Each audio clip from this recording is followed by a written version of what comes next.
Welcome to Hey Tabby, the podcast where we talk about the hard things out loud with our actual lips. We'll cover all kinds of topics across the mental health spectrum, including how it intersects with the Christian faith. Nothing is off limits here, and we are not take two verses and call me in the morning. I'm Tabitha Westbrook, and I'm a licensed trauma therapist, but I'm not your trauma therapist. I'm an expert in domestic abuse and coercive control, and how complex trauma impacts our health and well-being. Our focus here is knowledge and healing. Trauma doesn't have to eat your lunch forever. There is hope. Now, let's get going.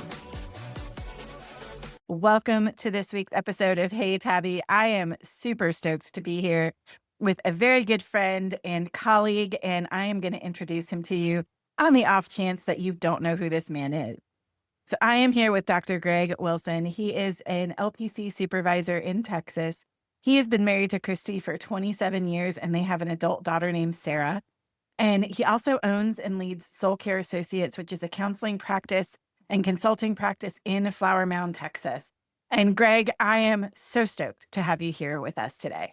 I'm excited too. I love this. This is like long overdue. I just wish that you and I could have actually more like in-person conversations that aren't at conferences or things like that. Like I live full-time in an area, right? In an area where you live half-time or something About like that. that.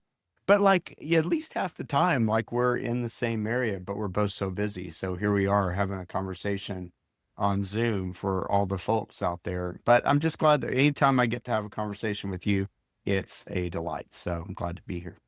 Same here. I'm really excited. And we're going to talk about today something that I get asked about a ton. And I know Greg gets asked about a ton, and that is parenting adolescents when there's trauma in the picture. And if I'm being real, that is parenting every adolescent known to mankind for the most part.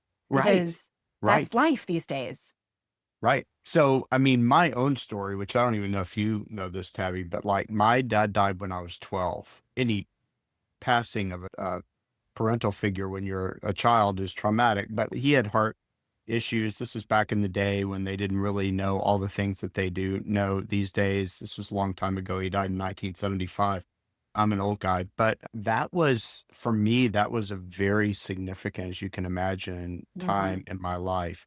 Kind of everybody else knew because I was the youngest. So like my older brother, who's 10 years older than me, and all the other family who were all older than me, everybody knew that like he was like one more heart attack away from the end of his life. It's just, it was just his heart had had a lot. And I knew that he had been in the hospital a few times, but I didn't know that.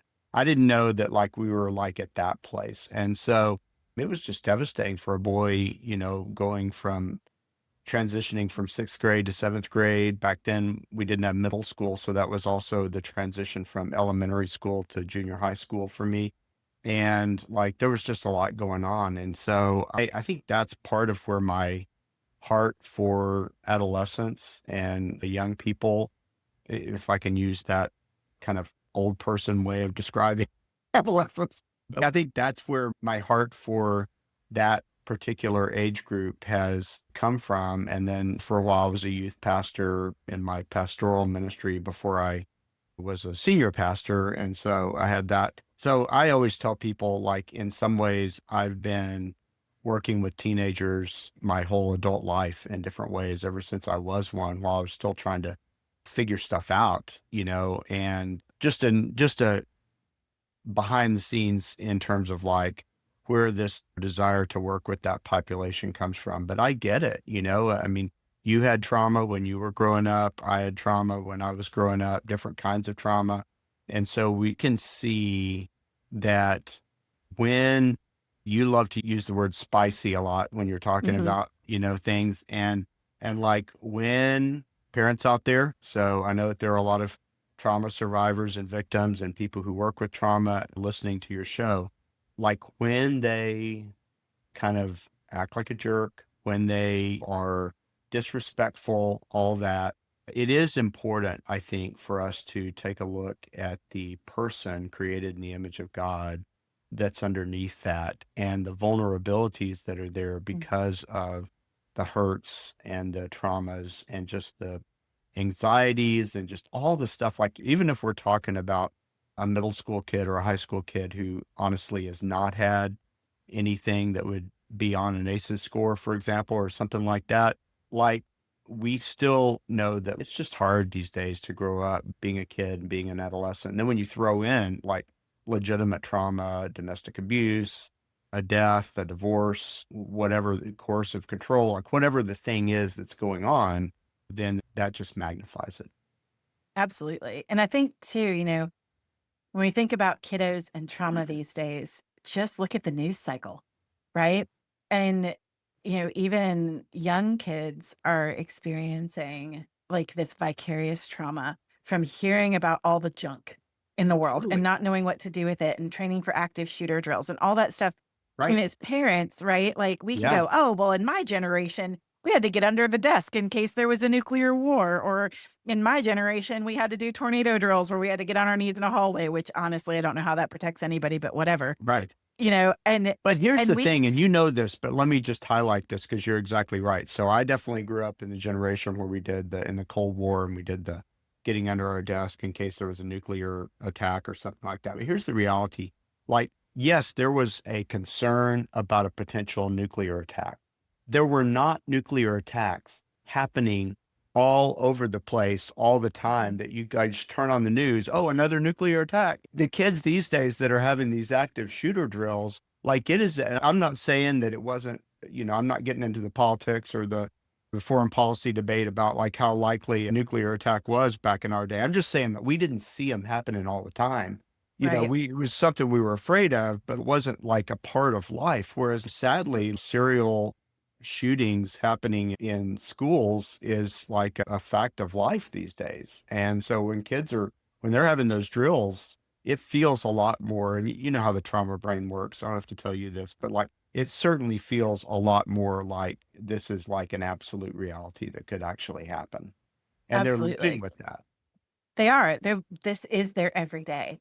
And I Right. think that's, as parents, a place that we can be more compassionate and say, you're right, there is a hardness. I think there's that balance, right? That as a parent, you want to balance the tension of this is really hard and how do you build resilience?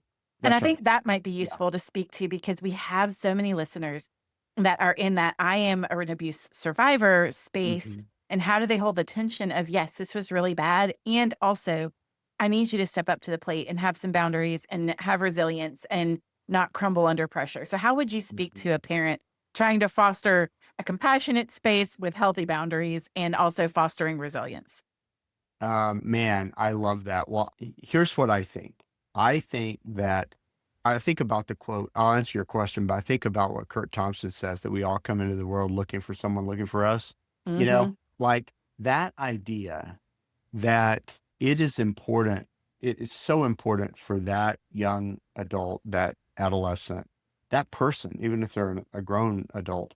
It's important for all of us to be seen, to be known, to have someone who sees us as an individual created in the image of God and who calls out the ways that they see us bearing the image of God in our lives. And so I think those key attachment figures, mom, dad, if both are in the picture, or if not, then whichever one is in the picture, but being able to be present and stay regulated, right? Because as we all know, a dysregulated adult is not going to help a dysregulated teenager or child become more regulated, right? And so, Right. like, it's so important that we be able to stay regulated as hard as it is. And again, we're sitting here talking.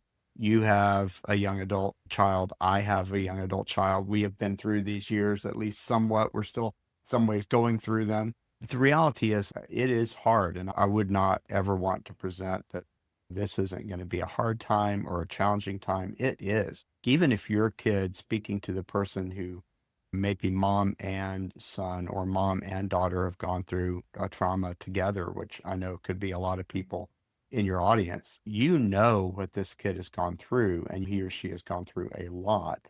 And you also know that it is normative in this season for them to be asking questions, for them to be challenging norms and rules and society and pushing back against authority and all those things. And we certainly know, you and I could talk forever about just the particular situation of someone who has grown up in a coercively controlling home and now maybe they've gotten out of that or whatever. But again, you take the normal teenage desire to push back against authority, and then you throw on top of that that they have seen bad authority lived out Mhm. in their lives, and maybe are still seeing it lived out in their lives.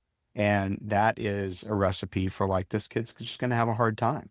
And Right. so I think recognizing my child is going to have a hard time. That's a reality. It's hard to be a teenager. It's hard to be a survivor. It's doubly hard to be a teenager who is also a survivor. And being present, being there for them. Not, you and I were having a little pregame conversation before we hit record on this. Like, yes, having boundaries and also being present for them and enjoying them and having fun with them. I have a little kernel of a book idea, Tabby, that at some point maybe you'll see come to fruition. It's not, there's not even a publisher, like there's not a whole lot of words on paper right now, just a bunch of notes. So that's where it is in the process. You understand what that process is like. But it's on the idea of, I'm always wanting parents and caregivers, because sometimes this also includes grandparents and other significant others, mentors in the church or in the community in this young person's life. I'm always wanting them to understand what I think is so important about just enjoying them, the Hmm. enjoyment of them. Like that they know that mom, dad, youth leader, friend, teacher, coach, whoever this person is, band director, that this person sees them as a person and actually enjoys them and Hmm. actually kind of lights up when they show up, when they walk in the room, and gives them a smile and gives them a hug if they are okay with hugs and all those kinds of things. And knows if they're not okay with hugs, right? Like knows them well enough to like, no, I understand you don't want a hug, but I just want to give you a high five or whatever and let you know that I see you, right? We can get more into specifics, but is it too broad for me to just say that, like, I think that's the thing ultimately that they need more than anything else? I think that's so wise, actually. Here's the question. I can hear all the mamas, especially because I've Yeah, never been a dad, but I've been a mama, yeah, and I've worked with a sure. lot of mamas. Yeah, Go, but Greg, how? Like when the kid is at spice level ghost pepper, how do I do that when it seems like I can just be present in a room and they're like, F you, mom, right, F you, dad. What do right. we do with that? How do we delight in our children? Because I agree with you, and Yeah, it reminds me of the scripture, God's kindness leads us to repentance, that's right? right. It's That's right. not his disdain for us. That's right. So, what is it that we do as parents to bring a little bit of what we see God doing while we're saying, "Hey, I hear that there's some spice in there, but we can't be telling me to F off. What do we do? What do we do with all Yeah. that?" Yeah, no, that's so typical. And you're right. So I encourage parents in curiosity. I encourage you, I think you've heard me talk about this too in trainings that we've done together. I encourage counselors to be more curious. I think we all need to be more curious.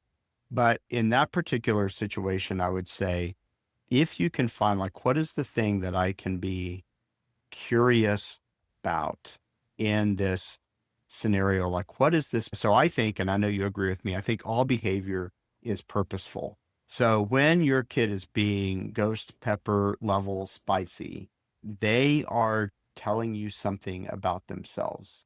And if you can try to not be reactive in that moment, which again requires regulating yourself, maybe saying, hey, you're going to have to go to your room right now. I want to have a conversation with you. There's so much I want to like figure out about what's going on here right now. But right now, mom needs a little mom time. I need to like take a walk. I need to maybe even just sleep. So maybe if it's the end of the day, it's like, we're going to talk about this tomorrow. We're not going to talk about this tonight. So I'm tired. I need to just like get some sleep, and you need to as well. And you may be up till 3 or 4 in the morning. I don't know what you're going to do, but I'm going to bed, and and I would encourage you to at a reasonable time. And tomorrow we'll have a different conversation. I mentioned to you before, I hope this is okay, but I mentioned to you before when we were talking earlier, I just read a book by a trauma therapist that we both know. The therapist's name, he's actually a psychiatrist, but he does a lot of trauma work.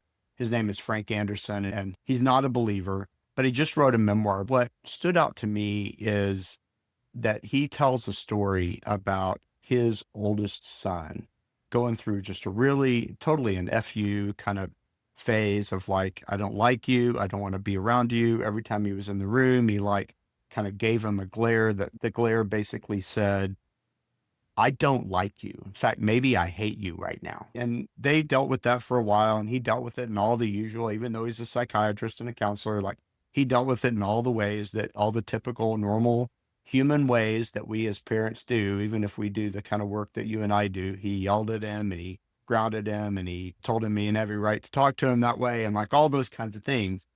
And then one day, when I really got choked up when I was reading it, I might get choked up now telling the story, but one day his son just comes out and just randomly gives him a hug.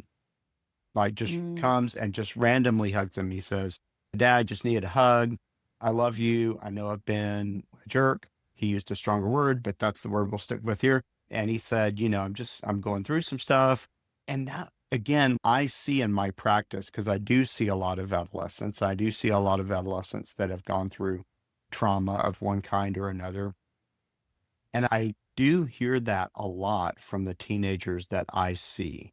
Now, as counselors, because you've also raised a kid, but then you've been a counselor, you've been in the counseling room with a lot of adolescents. Same with me. And so, like, we hear sometimes in the counseling room the things that we really wish we could hear from our own kid in those Yeah. moments, and the thing Yep. that kid would tell their parents, right? But we get to hear those things because of that experience. I just want to say to that parent who's getting the FU, number one, I've been the kid who was giving the FU, sadly. So again, when my dad died when I was 12, I went through a really hard time in my adolescent years. And I was the kid saying F you, and I was the kid pushing away and giving the Heisman. And I was the kid saying, no, I don't. Thank you, Mr. Youth Pastor, for reaching out to me. I appreciate that. I have zero interest in going to your church or your youth group or your camp or your retreat or whatever right now. And so having been that kid, and then having over the years, I'm 62, over pretty much all the years that I've been an adult since then, counseling and being in spaces with kids like that, I can just virtually assure you, mom, dad, if you're listening, caregivers who are listening, that kid is going through some stuff and he's trying to Mhm. communicate what he is saying to you sounds has all the earmarks of being about you, right? It would be hard for any human being to think to believe, no, Greg, he hates me clearly, like he used the words, I hate you. You know, Mhm. all of his behavior demonstrates that. And what I would gently, kindly, with compassion and all that stuff, because again, I get it. It's a hard season. I'm not trying to say I know it all at all in these situations because number one, I don't. And number two, every situation truly is different. But my strong hunch is that your kid is trying to tell you something. And they're not trying to tell you, I hate you. They're not trying to tell you you're a terrible parent. There's a subtext underneath what they're actually saying that you've got to like learn how to read. It was much easier to read when they were a compliant 10-year-old. I get it. It was much easier to read.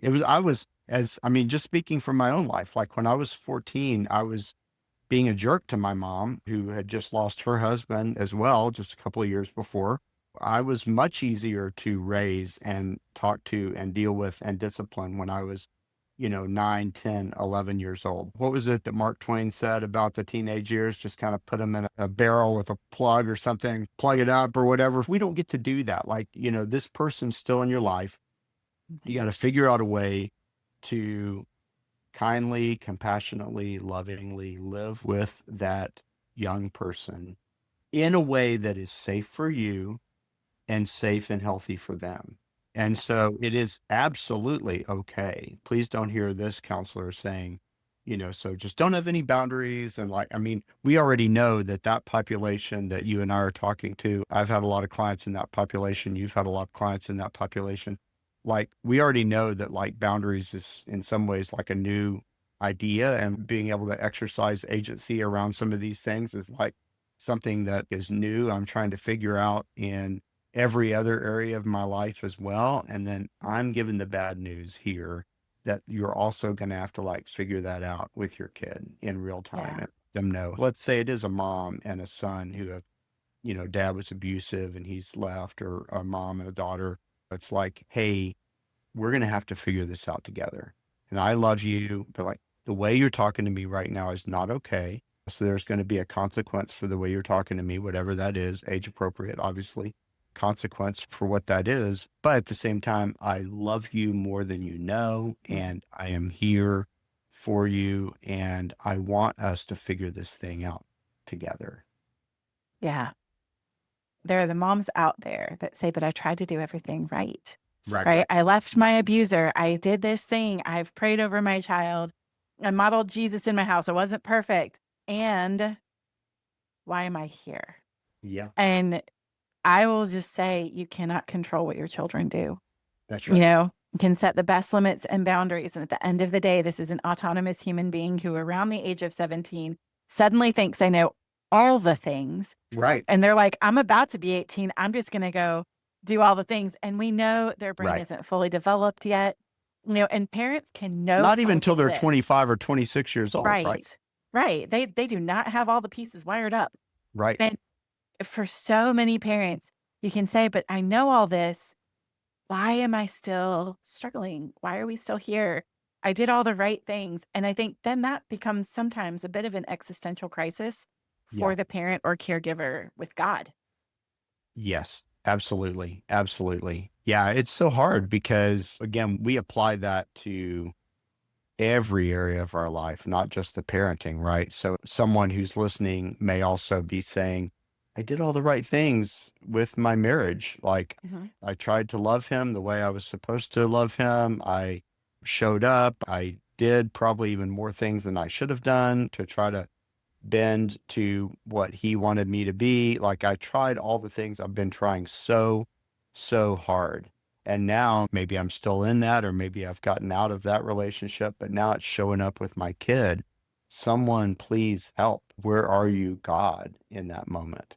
And I mean, you and I have both been in that room. We've both been in that space many, many times. It's like, sister, brother, listener, all I'm going to say is that God is there and he loves you, and that it's never been about all the things that you did or didn't do. And it's not about all the things that you did or didn't do right now. That's not the gospel that we believe. And so, yes, I feel like I've done all the things. I went to my counselor, and my counselor told me all these things, and I checked them all off. I've done them all very dutifully because I want things to be better. And like you said a minute ago, Tabby, it's like you don't get to control how this teenager turns out, which again, for a lot of our listeners right here, it's like, I hope that that can be a little bit of a breath of fresh air in the sense that it's possible that you've been in a controlling, coercive, manipulative, destructive relationship for a long period of time where someone else thought that they could control your behavior by, doing certain things or whatever. And now, and please hear me, listener, I'm not accusing you of doing the same thing. I'm saying that to want to control outcomes is human and natural. But what you want to do is you want to receive, like, oh, you know, I didn't want to be controlled by this person. And ultimately, this person was not able to control me. Like I was able to make my own decisions. And guess what? That also applies to my 13, 14, 17, 18, whatever year old 23. child, 23, Right. 22, yes, year old kid as well. And so it's like, so receive that. And I think that if you're able to receive that, again, I know it's hard. If you're able to receive that, because all parents want their kids to like turn out amazing and making great choices and all those things. But I think if most of us listeners know Tabby, and I would agree, I already know her well enough to know that she would agree with this. But listeners, like if you can think back to when you were that age or when you were in that space, you weren't making all the right, you weren't killing it probably either, you know? Mm. And so to be able to look back and go, okay, all right, I get it. Like they're growing up, like we just alluded to, their prefrontal cortex is not fully developed. Honestly, even after it is, like even if you have older adult kids that are in their late 20s and early 30s, I'm 62. So, I look back at life and I go, man, you know, 32, 35, 42, 45, 55. There are so many decisions I want back again, but I don't get them back again. But what I do is I get to learn from them. So Lord's not going to necessarily give me back those years. I know that that's a promise in Joel 2, that he'll restore the years that the locusts have destroyed. And I think we can claim that promise in certain ways. The Lord has for sure redeemed a lot of things from my teens and 20s and 30s and 40s and 50s, a lot. But one thing that that promise does not include is that I actually get to go back and live again the years that the locusts destroyed. I don't get that. Like those years they're clocked, they're in the journal, they've happened, they're in the rearview mirror. And now the question is like, what am I going to learn from those years moving forward? Yeah. And I think another thing I would just encourage folks, this is something we don't talk about in the church nearly as much as we should, Right. honestly. I agree. And I think I will never forget being at an encounter service at our church, which is like a prayer and worship service. And for those who don't know, Greg and I go to the same church and we never see each other there, but we do Right. go to the same church. It's a big church. It's Yes. a very Right. big church. Yes. But I just remember this mom knowing I was safe enough to tell because we've had our own trauma story and that stuff in my family. And I think I exude the "you can tell me your stuff" vibe, which is how I became a therapist, right? Yeah. And this mom was just pouring out and she's, I don't even know who I could be real with at the church. And I think that is a far more often sentiment than we realize. Mm. That the way that we describe it in our practice is we call it the spicy parents group. And we want to advertise, we're actually going to start a group for parents of spicy children, but we calling it the spicy parent group could maybe misunderstand what we are talking about. Right. But there are kiddos who are struggling deeply. Yeah. And it doesn't matter your socioeconomic status. You and I both know that abuse is an equal opportunity harmer. It doesn't matter your race, religion, socioeconomic status. Abuse is wickedness and it affects so many people, no Mhm. matter who you are. And so we have kids across strata who are struggling and parents in the church who feel alone. And I just want to encourage you as a therapist who sits with these families, as a mom who has been in this family, that there are others out there and getting some support and encouragement from safe people is really important, especially if you're coming out of your own traumatic story, whether that's abuse, whether that's death, whether that's anything, right? Right. Because we have natural disasters that have taken place that affect families deeply. And I've worked with families where maybe there was a tragic car accident and one of the children was killed. And then the rest of the family is reeling from how do we deal with this, right? So Yes. there's a million different ways to be traumatized as a For sure. family. Yep. And how do we find when our kiddos are struggling? How do we find the people around us that are safe people that can help lift us up when we're like, I just need to stick my face in the dirt and I don't know what to do? That's right. And so you need, as a parent, you need that community of safe people that you can go to and say, I'm about to either pull all my hair out or pull all of his hair out, or do even something worse, like whatever. If you're just in that place, you need to have those people around you who can say, I see you, I've been there, you're going to get through this. And then I would also say that your teenager needs those people too, besides you. Mm, They need someone. And we're both believers. Like you said, we go to church together. But what I would say is if you're not finding that in the church, find it somewhere else. Find it in yeah. the activities that they're in school. I was a band kid growing up, and the band hall was always a very safe place for me. Like I had my people there.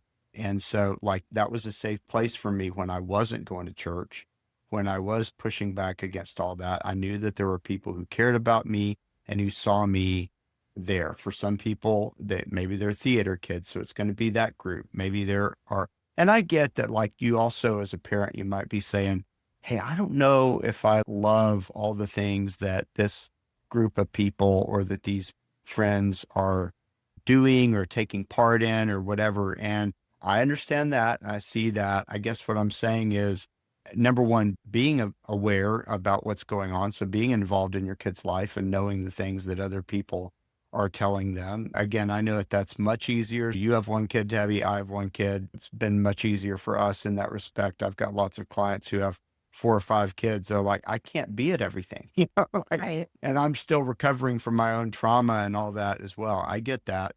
In some of those spaces, you may just have to trust the sovereignty of God, that God sees and knows your kid, and he's going to put you around people that are going to be safe and helpful for them at this particular season of life. There may have to be some things that you reteach. There may have to be some things when they come home and talk about things that they've learned or seen. You have to say, hey, we don't do those things here in this house, or we don't talk that way in this house, or whatever that is. But again, like, letting them find their safe people and their safe places is really important. They need that. Yeah, absolutely. And it is hard, right? Again, kids do not come out with the owner's manual when you birth That's them. right. And if you've adopted them, even if you adopted them as a baby, there is inherent trauma because we don't get to adoption or foster if things have gone great for your birth family. And Exactly. Right. so there is that inherent piece that we are going to have to deal with, and we're not going to do it perfectly. And I think a lot about Adam Young, who is a therapist, a lot of people know about. He has a podcast called The Place We Find Ourselves. He talks about repair. Yes. Yep. And I think that is one of the most profound things. And if you grew up in a household where nobody ever said they were sorry, and this I hear a lot from like people of my generation and elder millennials and whatnot. So I'm solidly Gen X. Everyone here knows Yep. that. Hmm. But what we hear a lot is my parents never apologized. Hmm. They were always right. And I think Yep. that is a lean in of like, hey, I'm sorry. And if you are coming out of a coercively controlling relationship, those words to someone who feels like the abuser, even though they are not, your children are not your abuser. Again, that doesn't mean you don't need boundaries and things like that, and that you should just accept anything. But when it feels the same to our bodies, it can Hmm. be very scary to say, I'm sorry, because it was scary to say, I'm sorry to your abuser because they weaponized it. Hmm. And I think as parents, it's a space, or caregivers, it's a space to lean into that's really important, even if you don't see immediate fruit. And I think this is the other thing. This is a long game, and it Yep. is so stinking hard as a parent to go, I don't know what's going to happen in 20 or 30 years. What if Right. they never calm down? What if they never make right choices? What if they never turn to the Lord? What if they hate me? What if they are alienated from me? And man, as a parent, there's so much grief Yeah. with all of that, and grief Yeah. of the things that you didn't get to do, Yep. or that you missed out on. I know plenty of parents who've had to put kiddos in treatment facilities for their Yep. own good, for their Same. own health. Hmm. And no one prepares you for this. Yeah. No one prepares you for not having a traditional high school graduation, or moving your child into college, or going to prom, right? Like, we have all of these things that we as parents, when we give birth, or if we adopt a child, if we foster a child, we have all of these dreams for them because of course we do, Right. right? That's a beautiful thing. And when those dreams don't happen, that can feel devastating, and it can also feel shameful. And I've worked with so many families who are like, I feel like I am the one with the problem because we didn't get to do all these things. And all these families around us are being normal, what we call normal in the United States. And I'm not. Right. So, how would you speak into the grief of the what I didn't get because of where we are? Hmm. Yeah. That's so good. I think what's important is to remind yourself that you did the best that you could. You did the best that you were able to with what you had. And that at the end of the day, you have to recognize that at the end of the day, isn't, that doesn't promise a particular result. And that we grieve out of our love for the other person. We grieve because we love, right? We grieve because we love deeply. And so to be able to say, I love this person deeply. I've had to make some hard choices because they made some bad choices. And I have to recognize that I did the best that I could with the situation that I was in, and that I'm not going to be perfect, and neither are they. and that God is a God of redemption, and that sometimes over time he turns those things back around. I mean, at the end of my mom's life, she actually lived here. In fact, this room that I'm in right now was actually one of her rooms. She had this room, which was a bedroom that she turned into a sitting room. And then on the other side of that wall back there was her bedroom. She actually lived with us the last several years of her life. And I was able to minister to her and love her for many, many, many years after my traumatic teenage years. But I treated her, Tabby, terrible when I was a teenager, just terrible. It's just embarrassing for me to even think about it. Sometimes some of the things that I did and said, and she had to make some hard choices, and she did, and I'm glad that she did. And at the end of the day, and at least in my story, it worked out. Now, again, I hear what you're thinking, which is, and what some of our listeners are thinking, which is, I don't know if it's going to work out in my story. And, I don't either, listener. I wish I could tell you that for sure. What I can tell you is that if you will show up and be boundaried and expect respect and give respect, you deserve respect and I deserve respect. And so, like, we're going to give and receive respect mutually in this relationship. If we can't do that, there's going to be some consequences. Then that's probably the best you can do in that situation. Yeah, absolutely. And Do you have any other thoughts on that? it's a hard road, right? Like, It is. there's not a right answer. There's a right method, right? And when I say right method, it is knowing your own physiology and knowing what's going on for you, Yeah. because that is a place you can start, is what is happening in me when my kid does XYZ, whatever that is, Yeah. and why, and Right. being curious about that for your own self, and not Right. from a pejorative or diminishing or judgmental, shameful standpoint, right? Right. It's what is happening in me that is causing this big reaction. Yeah. And for families, I'll just say, if your kid is extra spicy, if they are ghost pepper, you're not going to be happy no matter how calm you learn to be. That's It's right. never not going to be sad. And I think sometimes, And hard. yes. And I think sometimes therapists accidentally communicate that you will suddenly not have big emotions that you have to reckon with. That's not true. Emotions Right. are very telling and they're very helpful. And they also sometimes are very uncomfortable. But Yeah. it's understanding, like, oh, what's happening in me when this is happening with my child? Mm. What care and kindness and areas do I need to work on and grow?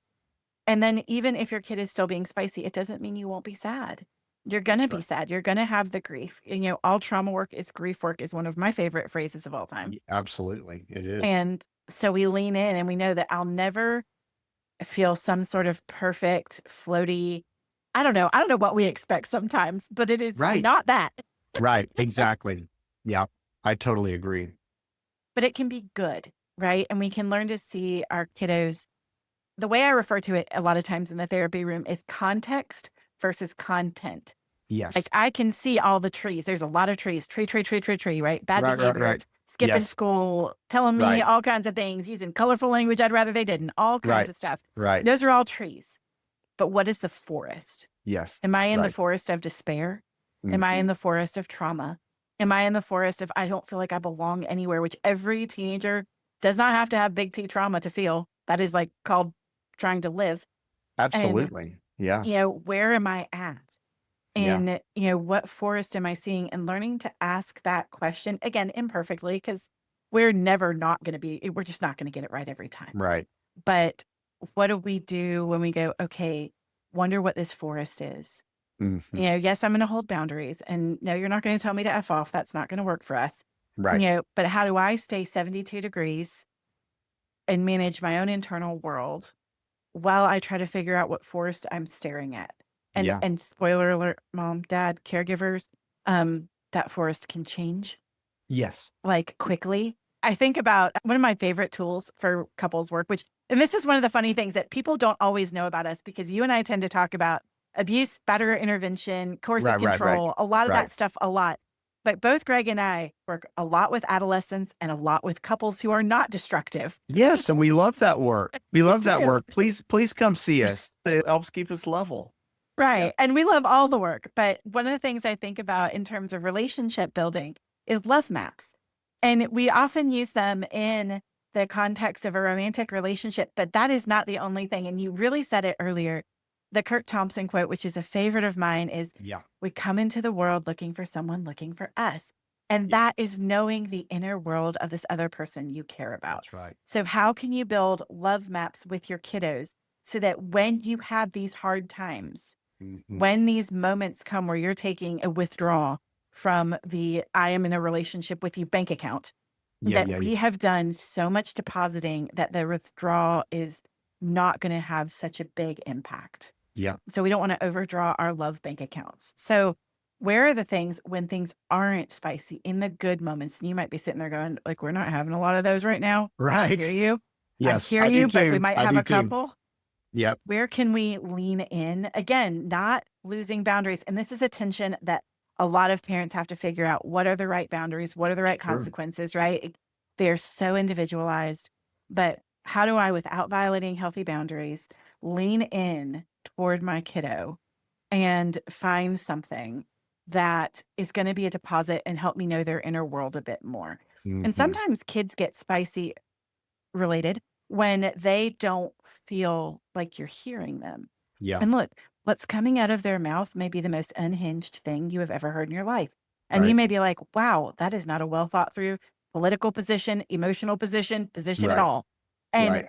that's okay. Think about the unhinged, ridiculous things you believed at 16, 17, 18. Right. And I think about some things often. So I used to be very activistic. I am still very much an activist at heart. There is that Mhm. part of me, right? Like I just do not have any tolerance for injustice at all. Yes. But when I was Same. 17 years old on my birthday, I was driving to a political party's organizational headquarters in my town to get yard signs. And I got in an accident because my brakes ended up failing. I drove a Yeah. really old car. Yeah. And I remember my parents being so angry, like, why would you do that? And I'm like, why wouldn't you?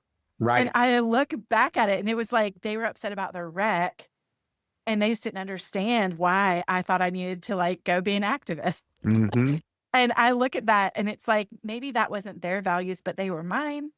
And how That's could right. And they have leaned in? what I would have told your parents in that situation is like, hey, maybe they're not your values, but they're hers. And if you can find a way to get in touch with that about your daughter, if you can get in touch with like, God is a God of justice and God hates injustice. And I think it's so beautiful that what I'm seeing here, even though I don't think maybe this particular decision or that particular decision was the wisest one or one that I would encourage you to make again or ever, but in the midst of that, I can see how you image a God who values justice.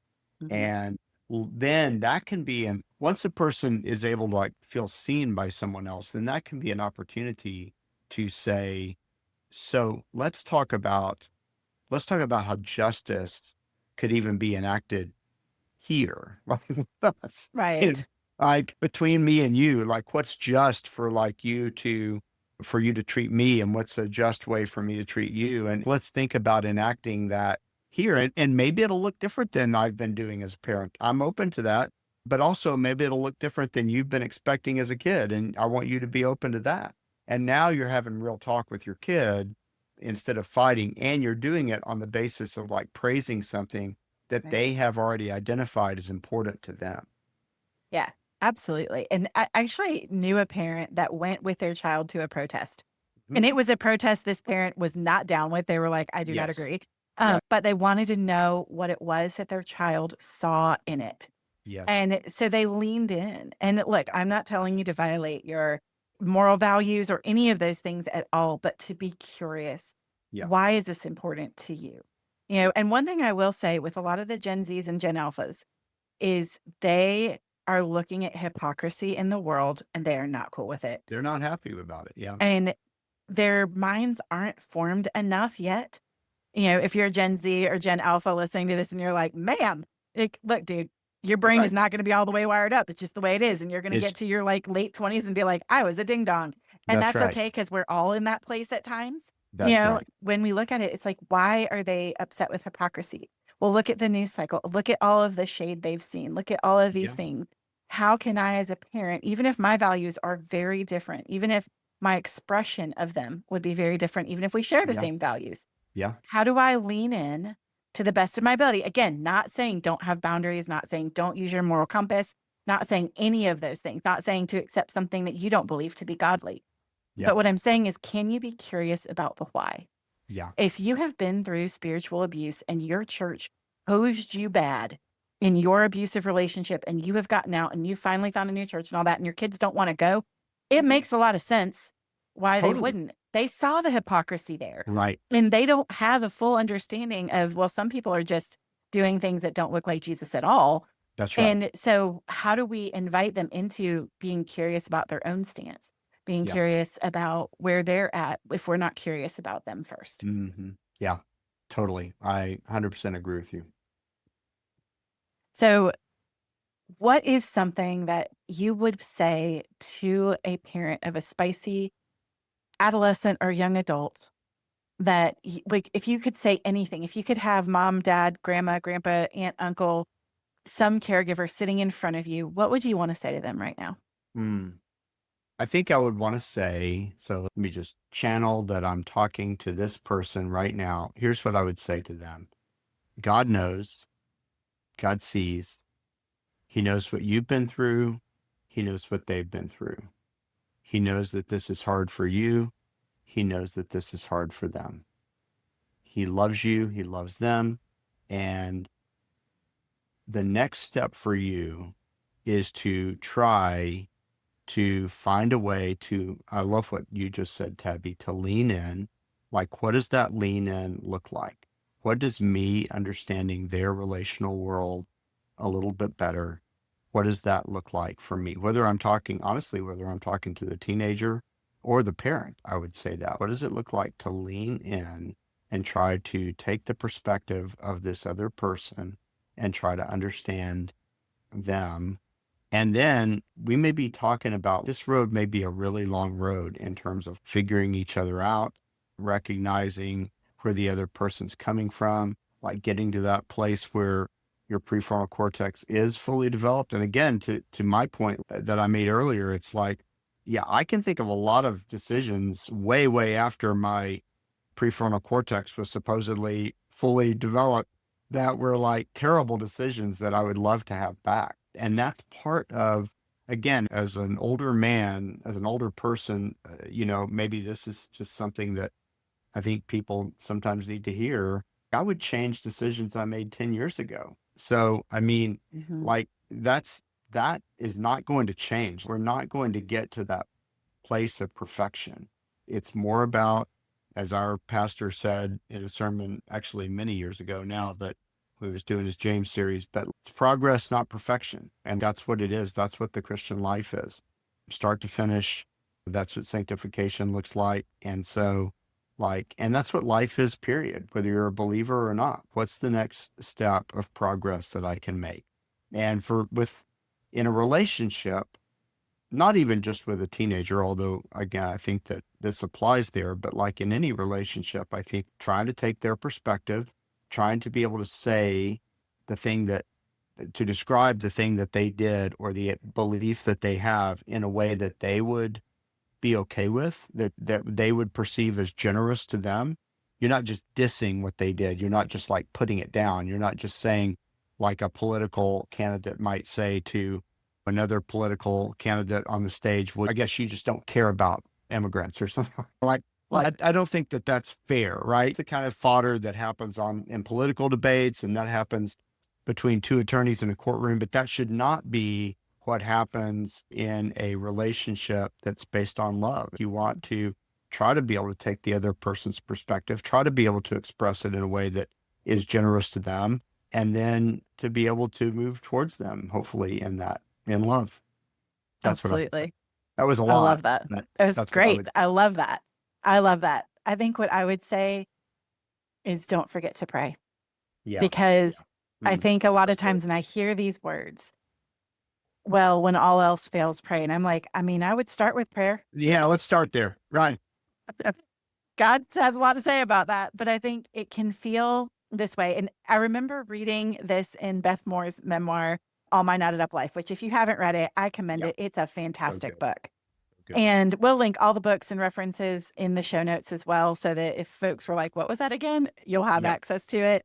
But in her memoir, she's talking about her husband, Keith, and his struggles with bipolar disorder. Yeah. And one of the things that she basically says is, where is my miracle, God? You Mm. heal other people. I watch you do it.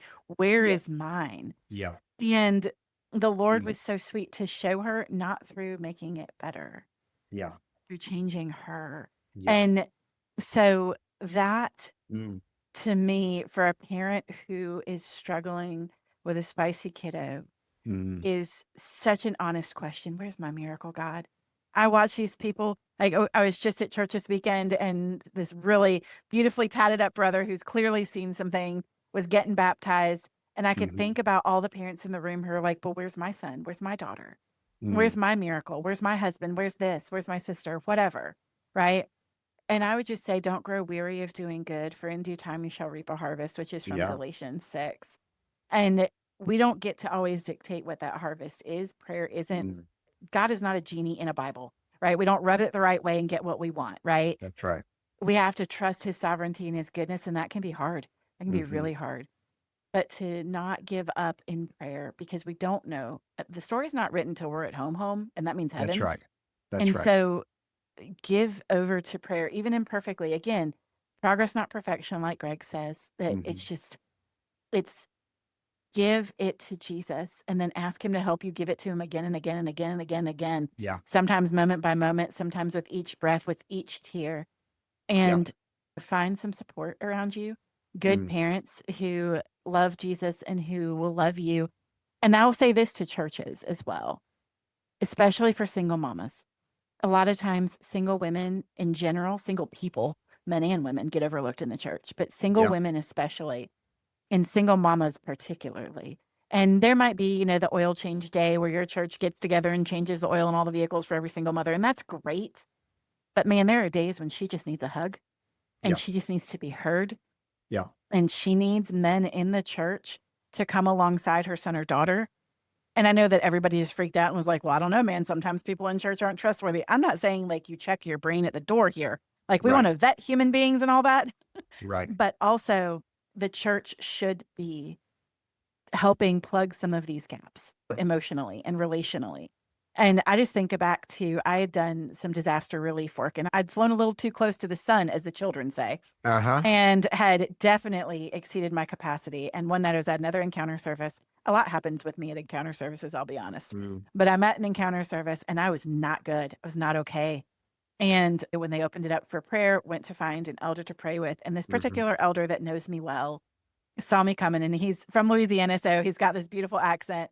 And he said, Mama, what's wrong? And just opened Mhm. his arms and took me into his arms Oh, and just let me cry before I could even say, wow. I boss girl too close to the sun during some disaster relief. I'm not good. I need prayer. Mhm. Right. And as we prayed together, he said, you just need somebody to lift up your arms like Moses did. Let Mm. me be that person for you tonight. And he Mm. was. And Mm. so those are simple things. And it was so meaningful to me Yeah. that he did that he saw me. And when we get to know the men and women in our church, we get to see them. Mm. And so for mom, dad, caregiver, don't be afraid to be known. Now, look, if you go to a church that's sus, maybe find a different church that's safer. Like, let's Sure. be honest, I'm Right. not going to be silly. Right. But, if you have a good body of believers around you, be known. Don't hide the spice in your family thinking no one will love me if they know, Mhm. because there's more than you think. And when you start to tell your own story appropriately, right? We're not shaming our children. Yep. When we start to tell our story appropriately, we find that there are more like us than we thought. And then we can get some of that goodness of, hey, how are you? Can I pray for Mm. you? And being fully known ourselves. And Yeah. that's really important. And that gives you strength for the day sometimes, It honestly. does. It does. That's a good word. Well, I want to talk a little bit about some of the books real quick as we sort of land this plane. Greg is an author, and he has written a couple of books. One is When Home Hurts with Jeremy Pierre, and it Uh-huh. is such a great book for churches who need to understand Thank domestic you. abuse and coercive control. It has one of my favorite diagrams of all time. in it that finds its way into my presentations with Greg's permission and full Mm, attribution, which I am grateful for because it tells such a good story and understanding of how we're supposed to do both victim care, perpetrator care, and marriage care. It's one of my yeah, favorites. And yeah. then the other book is Caring for Families Caught in Domestic Abuse, where Greg has contributed to that and is really helpful. That's another book. It's really helpful for churches to look at and to say, I need to plan. And this book says, hi, here's the ability to have a plan. Yep. And that's such a helpful resource for churches. Mm, And also, either one of these books, if you are a victim of domestic abuse and coercive control, either of these books can be helpful in you understanding the dynamics for yourself and understanding what good care should look like. And that's right. so these are things that I think can be very empowering for people as well. So I commend them to the church as a whole and then to victims as well. And, is there I'm anything glad you'd you add said to? that. I'm glad you said that about it shows you what good care should look like. Cause I think that has been, I mean, we wrote the book for church leaders and pastors and people in care ministries and so forth. And we've certainly got good feedback from those people that it's been helpful for them. But a place that I'm not sure realized how much it would be helpful is in victims actually reading it and then going, this isn't where I need to be. You guys are not doing this the right way. And being able to say, I want to be here. You guys are not doing this the right way. Can you change the way you're doing this? Would you read this book and think about like the way that this care model is being presented and consider doing it? And they've actually taken responsibility for their own care, which is also awesome and has been really helpful. Yeah, that is awesome. And I'll also note that Greg, we did mention this at the very beginning, Greg does consultation. So if you are a therapist or a biblical counselor out there listening, and you're like, dang, I got a case that I think Greg could help me out with, we will have his contact information in the show notes as well on his website. Reach out to him and do some consultation with him. I've actually reached out when I first started doing perpetrator work, like Mhm. it feels like 1,000 years ago It now. And does, doesn't it? gosh, I called Greg and I'm like, help. And we A need few more times. people in this work. So Tabby and I both want to really help people. So yes, if you have any urge or perceived calling from the Lord or anything that would nudge you into doing a little bit more of this work, or if you just got kind of shoved into it like we did and you want some help, yeah, feel free to reach out for sure. To either one of Absolutely. us, actually. Yeah. Yeah, absolutely. We would love to help you. But I want to thank you, Greg, for hanging out with us here on Hey Tabby and for No, just my providing pleasure. your wisdom and your feedback and letting folks, lean into what is a hard topic, especially when you're in the middle of it, man. I think we can all look back at things 25 years after all the spice has somewhat diminished and go, oh, I wish I had done. But like in the middle of it, it's so hard to see out the other side. It can feel like standing in a sandstorm where you're like, I don't know which grain to grab. And Yeah. so thank you for having this conversation. And for families out there, Greg's practice, my practice, this is a place that we can help. We can do parenting coaching. I know my practice does parenting coaching. Hmm. We both do therapy. We would be happy to We have walk other with, people besides us yeah. that we supervise and lead. And so, Mhm. yeah, take advantage of the journey and the process, and Soul Care Associates. Yeah, we'd love to help. Absolutely. So thank you again, Greg. It has been so good to have you here, and we will see everybody else on our next episode of Hey Tabby. Thanks for joining me for today's episode of Hey Tabby. If you're looking for a resource that I mentioned in the show and you want to check out the show notes, head on over to tabithawestbrook.com/Hey Tabby. That's HEYTABI, and you can grab it there. I look forward to seeing you next time.